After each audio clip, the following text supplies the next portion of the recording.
Okay, so I'm here at Little Hardy's Lake, and this is my last night at Algonquin.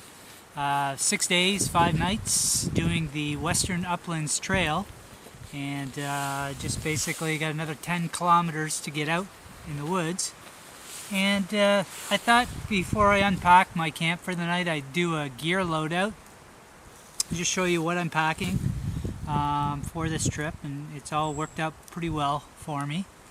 I am shooting this on a Nikon D750 with a Nikon 20mm f1.8 lens, and that rig is on a Joby GorillaPod 5K. So that's kind of mainly my photography setup. And apart from this, my trip video is all in 4K.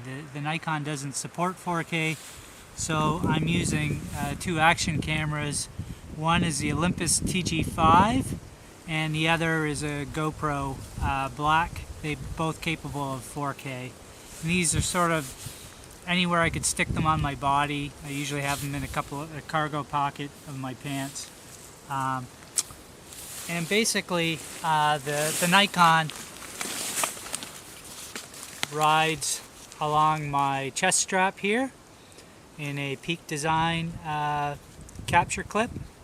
It works pretty good, although I think if you know, I had one of those fancy mirrorless lenses, I'd save about £1 and that'd be a lot better.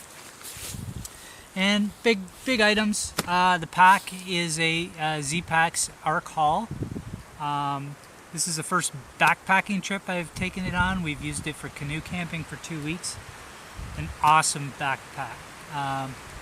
There's not really a whole lot I could say. If you just type in YouTube, you know, Z-Packs Arc Haul review, you'll find literally hundreds of reviews of this pack. It's a real mainstay for the thru hiker community, and I think it's really got some great merits. Also carting along a couple of black diamond carbon fiber poles.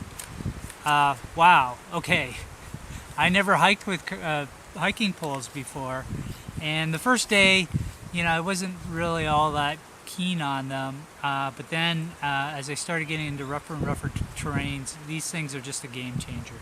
So if you don't really know how to use hiking poles, there's a couple of videos, one by Bigfoot, or Follow Bigfoot, I think is his channel, and he basically goes through a whole set of tutorials about how you basically wrap the handles and how you basically use them to go uphill and downhill.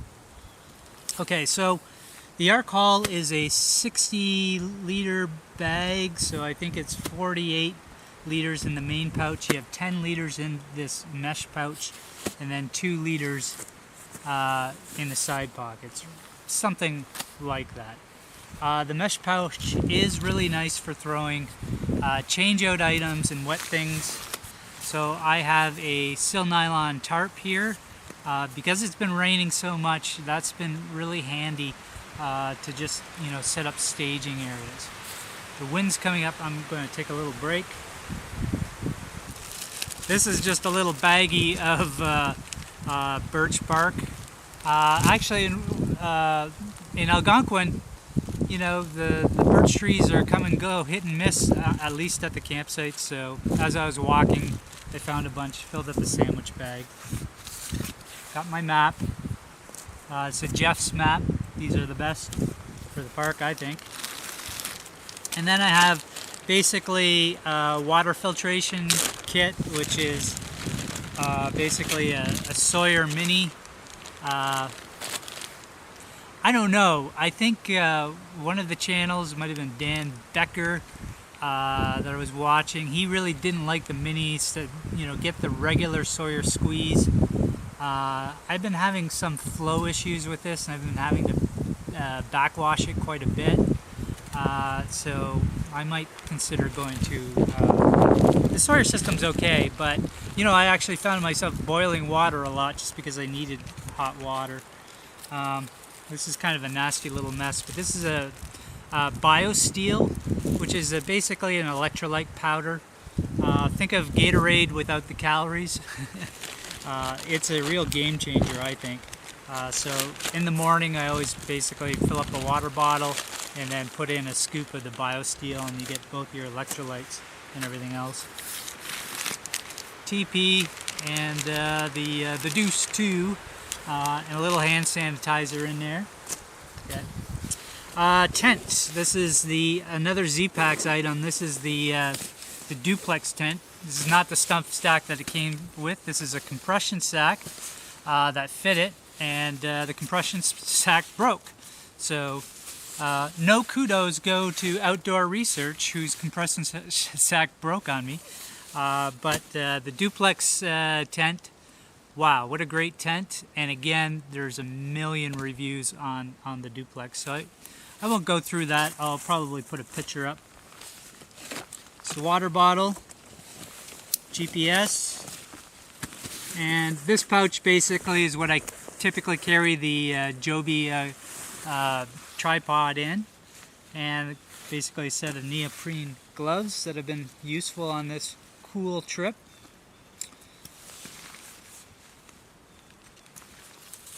Okay, little tree, get out of my way. I'm gonna open up this bag out. Lens cap.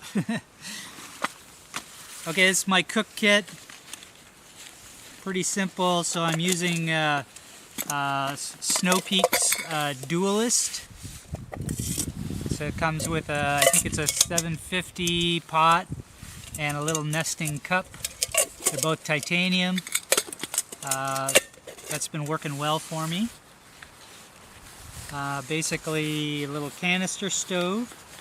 This is the tiny canister, and this has lasted me all week. I think I got one more meal in tonight to heat my supper, and a little pocket rocket, MSR pocket rocket stove. Really like this canister setup. It's nice and light. Other than that, I got a toothbrush, a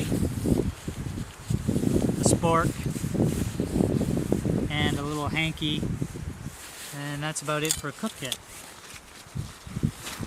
Okay, food bag. So I'm carrying an sack. This is a bear-proof bag, which basically lets me hang it low on a tree without having to do the throw the rock over the limb kind of dancing game. And then inside of it, basically I just have some food. There's not a lot of food left over. That's basically my provisions because it's my last day. So it's always good when you have just a tiny little bit of food at the end of your trip. It means you didn't pack excess food. I actually screwed up. So for whatever reason, I only had 5 dinners. No, I had 4 dinners and I was supposed to pack 5. See, I keep screwing it up. And so at least I figured that out on day 3, and then I started half rationing my dinner. Well, I drone on and I forgot about the 10-minute limit, so we're going to reverse order things. The bag is emptied, and go through some stuff. So, chili hat. We've got basically this is a bag pump to blow up my air mattress. And my air mattress is a Thermarest Neo Air. It's in an old Exped mat. Exped's long been thrown in the garbage, but the Neo Air is a great Thermarest. Headlamp, another one of those crappy pouches. This is my sleeping quilt. This is a Sierra Design sleeping quilt. It's 850 down, Drytech down. They discontinued this model. It's good to about 5 degrees Celsius, which is a little bit cool. I know that I can get down to just below 0 degrees Celsius when I have fleece and my puffy jacket on, which is what I'm sleeping in this trip on. So I'd prefer something a little bit warmer, but we got these on clearance at REI because Sierra Design had discontinued the model. And I think we also had dividends, so we paid like $90 for these, and they've been great. They weigh 700 grams. have a chair. This is the Chair Zero by Helinox, a 1 pound full chair with backrest. Those are great, nice and comfortable. I keep my sleeping quilt in a dry bag compression sack. These are Event, and I think they're, Sea to Summits. These are really great. Also have another compression sack with a puffy jacket, and I keep my general clothes in here. So I've got a balaclava, spare, basically mid-weight fleece base layer, and I've got the pants to these under my rain pants. Pillowcase and a blow-up pillow. So why the pillowcase? Some people like the really big, thick, comfy pillows. I like this, this 28 gram one that you blow up. But if you put it in the pillowcase, and then if you throw in, some spare clothes and stuff like that, it makes for a pretty comfortable pillow. Spare set of dry socks, which I'm really looking forward to wearing tonight. And these are my night pants. These are, or day pants, but these are when it's not raining. Some Falk Robin pants, really great. The lighter just fell out of the pocket of those pants.